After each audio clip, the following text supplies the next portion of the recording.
Any patient that walks into the door here is potentially a candidate for a trial. We're here because we're trying to investigate what the next best treatment is.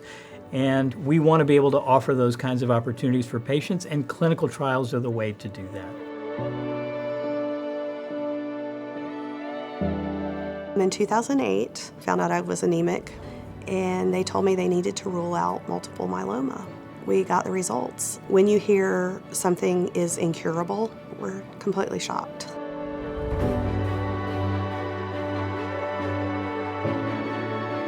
My doctor said, you need to go to Emory. Dr. Luneel is brilliant.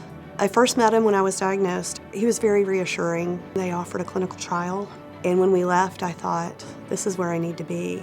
It makes it more worthwhile to me to know that I'm doing something for somebody else. Almost 17 years later, and I am still getting treatment at Emory.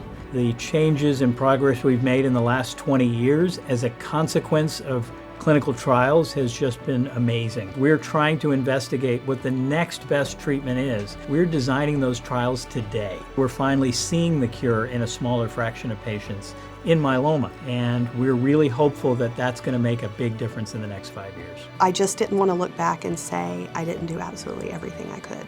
The scariest part of it all was, am I going to see my children grow up? But the family was the reason why I was doing the clinical trial.